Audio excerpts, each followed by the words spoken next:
जैसे और बहुत से प्लैनेट भी हैं। आइए आज हम आपको उनके बारे में बताएंगे। Name of the planets: sun, Mercury, Venus, earth, Mars, Jupiter, Saturn, Uranus, Neptune. आज हम प्लैनेट मार्स के मुतालिक पढ़ते हैं। सोलर सिस्टम में मार्स पर सबसे बड़ा वोल्केनो है। ये सोलर सिस्टम में सबसे बड़ा पहाड़ है।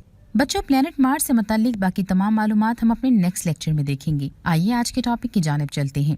आज के टॉपिक में हम acid rain and its effects और ozone depletion and its effects के बारे में पढ़ेंगे। एसिड रेन और इसके असरात। जैसा कि आप पढ़ चुके हैं कि फॉसिल फ्यूल्स के जलने से हवा में सल्फर और नाइट्रोजन के ऑक्साइड्स पैदा होते हैं।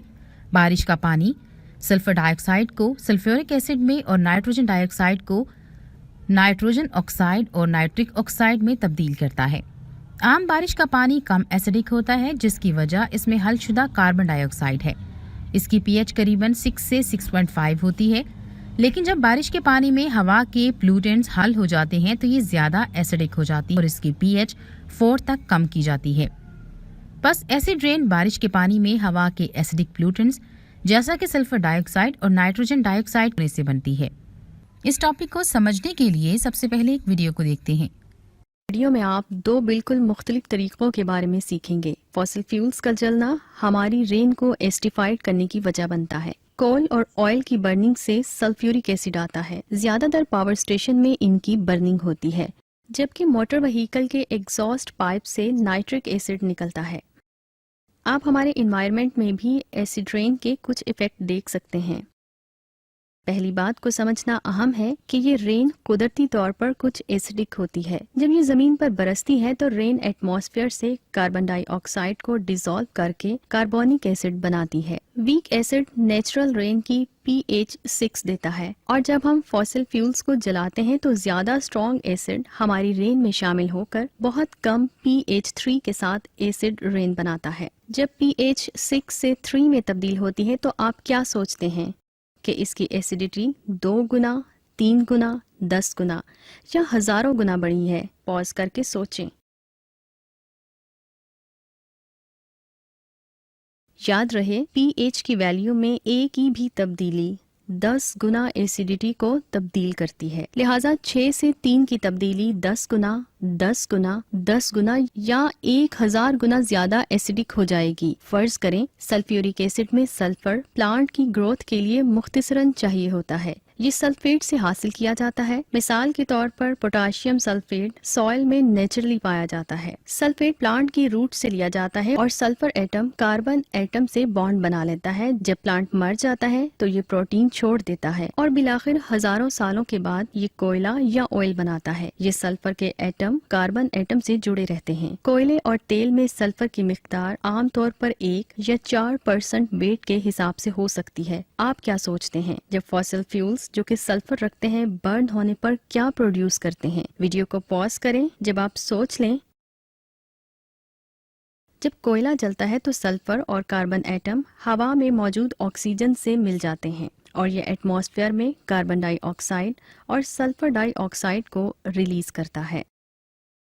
सनलाइट की मौजूदगी में फोटोकेमिकल रिएक्शन रूनमा होते हैं, जहां सल्फर डाइऑक्साइड मजीद ऑक्सीजन के साथ रिएक्ट करके सल्फर ट्राई ऑक्साइड बनाती है, जो कि रेन वाटर में हल होकर सल्फ्यूरिक एसिड बनाती है। चलें अब फर्ज करते हैं कि नाइट्रिक एसिड कैसे रेन में शामिल होता है। हमारी मोटर व्हीकल के सिलेंडर का टेम्परेचर जब हाई होता है तो कम मिकदार में नाइट्रोजन और एयर में मौजूद ऑक्सीजन रिएक्ट कर सकती है। याद रहे, हवा कंबस्टर फ्यूल में ले जाई जाती है जो कि तकरीबन 80% नाइट्रोजन रखती है। लिहाजा व्हीकल की एग्जॉस्ट गैसेस मुख्तसर लेकिन नाइट्रोजन ऑक्साइड की खास मिकदार रखती है। एक बार जब नाइट्रोजन के ऑक्साइड हवा में जाते हैं तो ये मजीद ऑक्सीजन से रिएक्ट करते हैं। ये बिल्कुल उसी तरह है जैसा कि हम सल्फर डाइऑक्साइड के केस में देख चुके हैं, और ये रेन वाटर में डिसॉल्व होकर नाइट्रिक एसिड बनाती है। अगर बारिश लाइमस्टोन सॉइल पर बरसे जो कि अल्कलाइन है तो इसकी एसिडिटी हो सकता है कि न्यूट्रलाइज हो जाए। ताहम अगर रेन लैंड्स न्यूट्रल या एसिडिक सॉइल या वेजिटेशन वाली हो तो फिर ये खराबी का बाइस बन सकती है। लिविंग थिंग एसिड कंडीशन में अच्छे से नशोनुमा नहीं पाती। इसकी डिमॉन्स्ट्रेशन आसान है।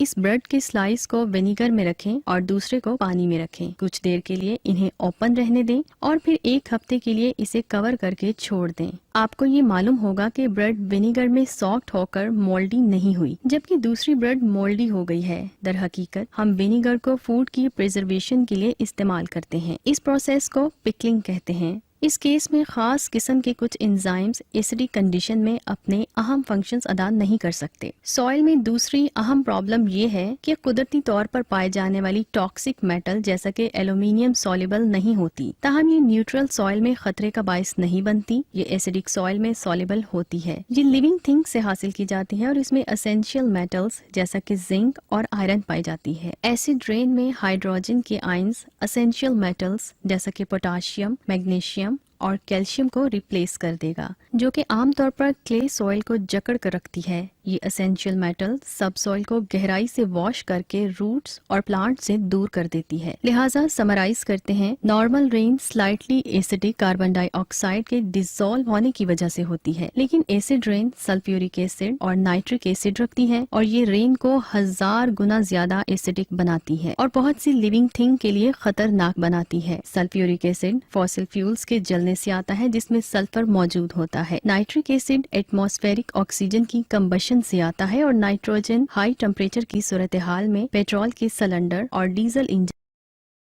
آئیے اب ہم ایک اور ویڈیو دیکھتے ہیں. Acid rain. What is acid rain? ایسی بارش جس میں ایٹماسفیرک پولوشن کی وجہ سے سلفر اور نائٹروجن کی ایکسیسو کوانٹٹی موجود ہو، ایسڈ رین کہلاتی ہے. جب بارش پولوٹیڈ ایئر میں سے گزرتی ہے تو ہوا میں موجود نائٹروجن اور سلفر پانی کے ساتھ مل کر سلفیورک ایسڈ اور نائٹرک ایسڈ بناتے ہیں، اور یہ ایسڈز زیادہ درجہ حرارت پر بھی ویپرز کی شکل میں ہی پائے جاتے ہیں اور زمین پر موجود ایگریکلچر لینڈ، بلڈنگز اور سی لائف پر اثر انداز ہوتے ہیں. So we can say that acid rain is caused by reactions in environment. What causes acid rain? Acid rain کی بنیادی وجہ ہیومن ایکٹیویٹیز ہیں، جیسا کہ فیکٹریوں اور پاور پلانٹس پر کوئلے اور آئل کے جلنے سے سلفر ڈائی آکسائڈ، وہیکلز میں پیٹرول کے جلنے سے نائٹروجن آکسائڈ کا اخراج ہوتا ہے. ان دونوں گیسز کے علاوہ نیچرل سورسز سے کاربن مونو آکسائڈ اور کاربن ڈائی آکسائڈ بھی ہوا میں شامل ہو کر سلفیورک اور نائٹرک ایسڈ جیسی ہارمفل ایسڈز بناتی ہیں. Effects of acid rain. Acid rain کے نقصانات کو 3 کیٹیگریز میں اسٹڈی کیا جا سکتا ہے، لائک آن نان لیونگ، جس میں buildings, statues, bridges and structural materials of marble وغیرہ شامل ہیں. آن لیونگ، جس میں human being and animal lives کو پہنچنے والے نقصانات شامل ہیں.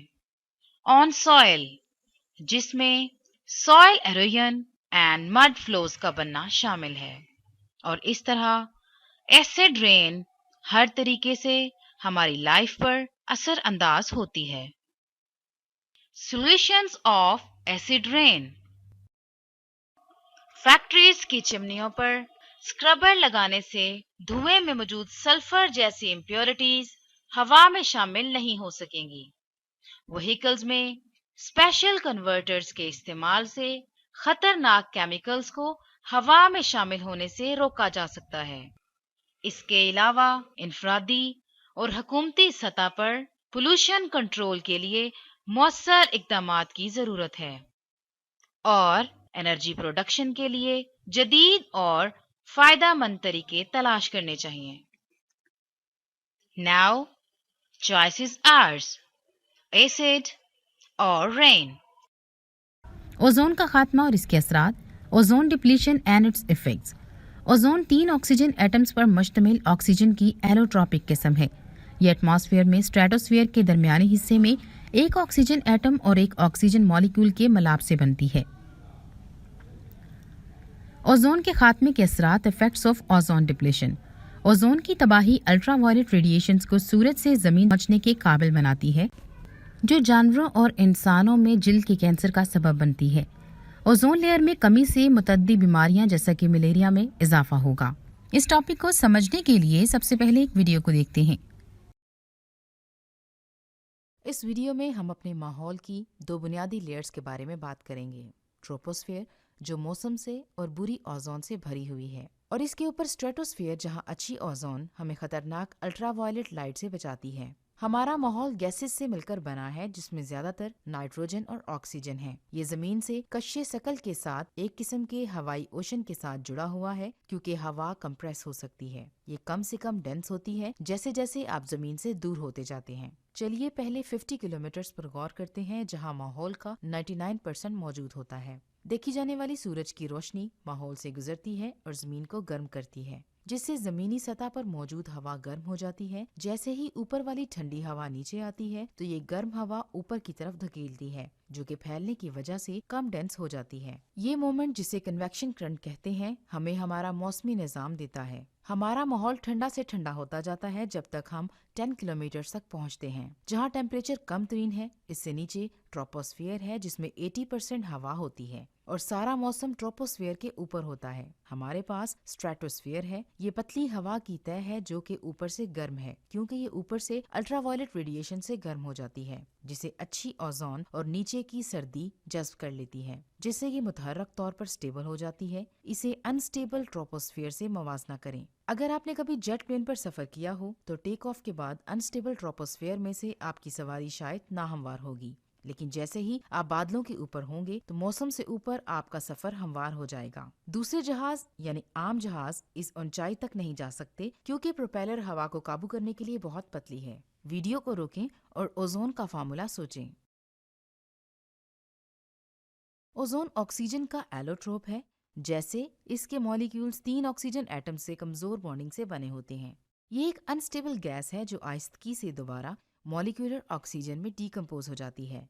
स्ट्रेटोस्फीयर पर ओजोन बार बार बनती है और ओजोन ऑक्सीजन साइकिल में अल्ट्रावायलेट रोशनी से टूटती है। तो चलिए शुरू करते हैं। यूवी मॉलिक्यूलर ऑक्सीजन से स्ट्रेटोस्फीयर में जज्ब होती है, जो 2 तेज चलने वाले एटम्स में टूटती है। ये तेज चलने वाले ऑक्सीजन एटम्स अपने गिर्द हवा के मॉलिक्यूल से टकराते हैं, जो नाइट्रोजन और ऑक्सीजन होते हैं। इससे फ्री ऑक्सीजन एटम्स आहिस्ता हो जाते हैं, जिससे ये मॉलिक्यूलर ऑक्सीजन के साथ कमजोर बॉन्ड बनाकर ओजोन बनाते हैं।